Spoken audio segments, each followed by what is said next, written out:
Welcome to DVSK lectures. So, Dhirubhai Ambani Institute of Information and Communication Technology, Dhirubhai Ambani వాళ్ళ engineering college. So ఇది చాలా మంచి institution అండి. DAIICT గాంధీనగర్లో ఉంటుంది. So దీనికి అడ్మిషన్స్ అయితే ఇప్పుడు ఓపెన్ ఉన్నాయండి. మీరైతే త్వరగా అప్లై చేసుకోవాలి. సో లాస్ట్ డేట్ డీటెయిల్స్ కానివ్వండి, లేకపోతే ప్లేస్మెంట్ డీటెయిల్స్, అదేవిధంగా అడ్మిషన్ డీటెయిల్స్, సో పూర్తి వివరాలు ఈ ఇన్స్టిట్యూట్ గురించి ఈ వీడియోలో అయితే మనం డిస్కస్ చేద్దాము. అదేవిధంగా కాలేజ్ బ్రాంచ్ ఆప్టిమైజేషన్ కనుక కావాలనుకుంటే మీరు కౌన్సిలింగ్ గైడెన్స్ మెంబర్షిప్ తీసుకోవచ్చండి. దానికోసము CGM 2024 తీసుకోవాలనుకుంటే DVSK లెక్చర్స్ అనే ఆండ్రాయిడ్ యాప్ డౌన్లోడ్ చేసుకోవాలి. సో దాంట్లో దాదాపు 7 కోర్సెస్ ఉంటాయి. కామెంట్కే కానివ్వండి, ఎంసెట్ కానివ్వండి, లేకపోతే JEE Mains or JEE advanced అంటే జోసా కౌన్సిలింగ్ కానివ్వండి, ఆర్ CSAP కౌన్సిలింగ్ రెండింటికి కూడా ఒక ప్లాన్ ఉందండి. అదేవిధంగా డిఫరెంట్ ప్రైవేట్ యూనివర్సిటీస్కి కానివ్వండి, సో కాంబో కోర్సెస్ కూడా ఉన్నాయండి. సో వీటన్నిటిలో మీకు నచ్చిన కోర్సుకి కానీ రిజిస్టర్ అయ్యి కౌన్సిలింగ్ గైడెన్స్ మెంబర్షిప్ తీసుకుంటే మీరు ఫోన్ కాల్స్ ద్వారా కానివ్వండి, వాట్సాప్ ద్వారా కానివ్వండి, ప్రతి కౌన్సిలింగ్ కూడా లైవ్ సెషన్స్ కండక్ట్ చేస్తాను, వాటి ద్వారా కానివ్వండి మీరైతే కౌన్సిలింగ్ గైడెన్స్ అయితే పొందొచ్చండి. సో మీ యొక్క డిఫరెంట్ ర్యాంక్స్ని అనలైజ్ చేసి ఆప్టిమైజ్ చేసి మీకు సజెషన్స్ అయితే ఇవ్వడం జరుగుతుందండి. ఎవరికైనా ఇంట్రెస్ట్ ఉంటే you can make use of it. ఇకనైనా వివరాల్లో వెళ్ళామంటే Dhirubhai Ambani institute of information and communication technology అండి. సో చాలా టాప్ ఇన్స్టిట్యూషన్ గాంధీనగర్లో ఉంటుంది. సో గుజరాత్లో. సో చాలా మందికి తెలియక అప్లై చేయక ఓన్లీ జోసా మాత్రం అప్లై చేసి వాటిల్లో ఏదో లోయర్ ఇన్స్టిట్యూషన్స్ కూడా కొంతమంది వెళ్తుంటారు. అది కరెక్ట్ కాదండి. జోసాలో మంచి ఇన్స్టిట్యూషన్స్ వస్తే ఓకే, లేకపోతే జోసాలో చాలా ఇన్స్టిట్యూషన్కి కూడా మంచి ఇన్స్టిట్యూషన్ అయినటువంటి Dhirubhai Ambani institute of information and communication టెక్నాలజీకి కూడా అప్లై చేయండి. తర్వాత you can take decision. So అట్లా కాకుండా ఓన్లీ జోసాలోనే పార్టిసిపేట్ చేసి ఓన్లీ జోసాలోనే చేరే ఎంతోమంది ఇటువంటి బ్రహ్మాండమైన ఇన్స్టిట్యూషన్స్ని మిస్ అయ్యే ఛాన్సెస్ అయితే చాలా ఉన్నాయండి. సో ఎందుకంటే తెలియక కొంతమందికి తెలిసినా కూడా అది మంచిది కాదు, లేకపోతే జోసాలో చేరితేనే అది ఏదో గ్రేట్ అని అనుకుంటారు. సో NIT కానివ్వండి, IIIT కానివ్వండి, అవి వాటిలో చాలా ఇన్స్టిట్యూషన్స్కి మించినటువంటివి బయట ఉన్నాయండి. కాకపోతే వాటిని మీరు బాగా స్టడీ చేసి then only how to take decision. So వీటికి సపరేట్గా ఈవెన్ IIIT హైదరాబాద్ తీసుకున్నా కూడా మీరు జోసాలో ఉండదు, సపరేట్గా అప్లై చేసుకోవాలి. IIIT బెంగళూరు తీసుకున్నా కూడా మీరు సపరేట్గా అప్లై చేసుకోవాల్సి ఉంటుంది. సో ఇట్లా కొన్ని ఇన్స్టిట్యూషన్స్ ఉంటాయండి. వాటికి మీరు సపరేట్గా అప్లై చేసుకొని కన్నా మీరు కానీ అడ్మిషన్ తీసుకున్నారంటే మీరు చాలామంది జోసా ద్వారా వచ్చే ఇన్స్టిట్యూషన్స్ కన్నా కూడా బెటర్ ఇన్స్టిట్యూషన్స్ అండి ఇవి. కాకపోతే ఏంటంటే మీకు ఇక్కడ విడిగా అప్లై చేసుకోవాలి. అదేవిధంగా ఇక్కడ కొంచెం ఫీజు అయితే ఎక్కువ ఉంటుందండి. సో NITలో అట్లా తీసుకున్నారంటే మీకు 1.5 lakh అయిపోతుందండి పర్ ఇయర్.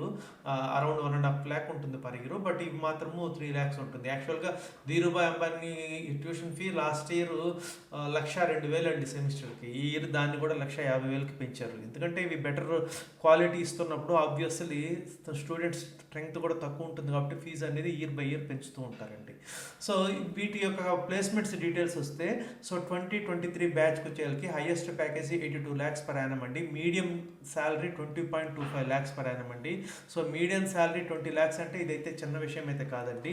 సో దీన్ని మీరు గమనించాలి. అదేవిధంగా లాస్ట్ 5 years కూడా మీకు ఇక్కడ ప్లేస్మెంట్స్ డీటెయిల్స్ అయితే ఇచ్చాను. హైయెస్ట్ ప్యాకేజ్ కానివ్వండి, యావరేజ్ ప్యాకేజ్ కానివ్వండి, మీరు గ్రాడ్యువల్గా ఇక్కడ చూడొచ్చు పెరుగుతూ ఉంది.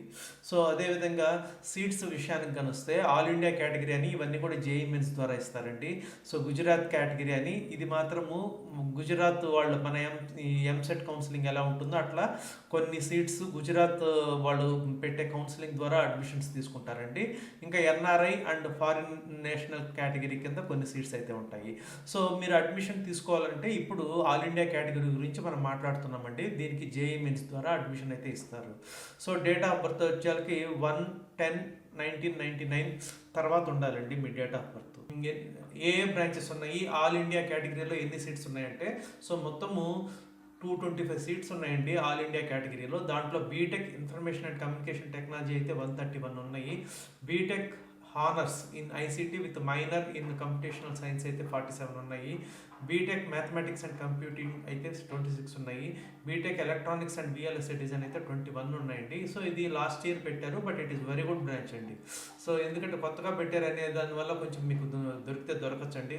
బట్ ఇది మాత్రము ఎలక్ట్రానిక్స్ అండ్ కమ్యూనికేషన్ ఇంజనీరింగ్ కన్నా కూడా మంచి బ్రాంచ్ అండి. చిప్ డిజైన్లోకి మీరు వెళ్ళొచ్చు. సో దీనికి కొంచెం ఎక్స్ట్రా ఫీజ్ అయితే ఉంటుందండి, బికాస్ ఎక్స్ట్రా కోర్సెస్ ఉంటాయి, అవి కూడా ఇప్పుడు ఎక్స్ప్లెయిన్ చేస్తాను.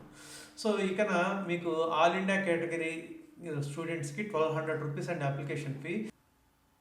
మీరు ఇక్కడ ఇచ్చినటువంటి ప్రోగ్రామ్స్కి సపరేట్గా అప్లై చేసుకోవాలండి. సో బీటెక్ ఐసీటీ కానివ్వండి, లేకపోతే హానర్స్కి కానివ్వండి, అదేవిధంగా BTech MNC mathematics and computing కానివ్వండి, అదేవిధంగా BTech electronics and VLSI design కానివ్వండి, వీటికి సపరేట్గా మీరైతే అప్లై చేసుకోవాల్సి ఉంటుందండి. సో ఇంకా అదేవిధంగా లాస్ట్ డేట్ వివరాలు అవి వచ్చామంటే 17th June 2024 లోపల అప్లై చేయాలండి. సో మీకు registration and document verification at DAIICT campus వచ్చేకి 22nd July 2024 అండి. సో ఈ లోపల మీకు జోసా మీద కూడా ఒక ఐడియా వస్తుంది కాబట్టి ఏది బెటర్ అనేది రెండింటిని కంపేర్ చేసుకొని జోసా అలాట్మెంట్ ఇది, then you can take decision అండి. సో ఇక ట్యూషన్ ఫీ నేను ఆల్రెడీ చెప్పాను. లాస్ట్ ఇయర్ అయితే 1,02,000 ఉండిందండి, ఈసారి మాత్రం 1,50,000 చేశారు. సో ఫస్ట్ ఇయర్ మాత్రం 1,75,000 కట్టాలండి, ఎందుకంటే రీఫండబుల్ కాషన్ డిపాజిట్ అయితే ఉంది. సో అదేవిధంగా 2,500 పర్ సెమిస్టర్ రిజిస్ట్రేషన్ ఫీ ఉంటుందండి. సో ఇంకా రెంట్ విషయానికి వస్తే హాస్టల్ రెంట్ వచ్చేసరికి 27,500 అండి, ఫుడ్ వచ్చేసరికి అప్రాక్సిమేట్లీ 5,500 రూపీస్ పడతాయండి. సో అంటే ట్యూషన్ ఫీ వరకే మీకు ఇయర్కి 3 lakhs అవుతుందండి. బట్ 3 lakhs అనేది ఈ ఎడ్యుకేషన్కి, ఈ ఇన్స్టిట్యూషన్లో ఉన్నటువంటి ప్లేస్మెంట్స్కి, ఆర్ ఈ ఇన్స్టిట్యూషన్లో ఉండబోయే పీర్ గ్రూప్కి డెఫినెట్గా ఇట్ ఈస్ వర్త్ పేయింగ్ అని నా అభిప్రాయం అండి. సో ఇక ఎలక్ట్రానిక్స్ అండ్ విఎల్ఎస్ఐ డిజైన్ వాళ్ళకి స్పెషల్ ప్రోగ్రామ్స్ ఉంటాయండి, అందుకని 2 సెమిస్టర్లో ఎక్స్ట్రా కట్టాల్సి ఉంటుంది. So device fabrication and characterisation దానికోసము 15,500 రూపీస్ కట్టాలండి సెకండ్ సెమిస్టర్లో. అదేవిధంగా VLSI chip design and fabrication కోసం 25,000 కట్టాలండి 4th సెమిస్టర్లో. సో ఇవి రెండు ఓన్లీ ఈవిడి ప్రోగ్రామ్స్ వాళ్ళకి మాత్రమేనండి. సో ఇవండి ధీరుభాయ్ అంబానీ ఐఐసిటి వివరాలు. సో మీరైతే అప్లై చేసుకొని జోసా అలాట్మెంట్ కూడా చూసుకొని then you can take decision. I hope you have understood. Thank you.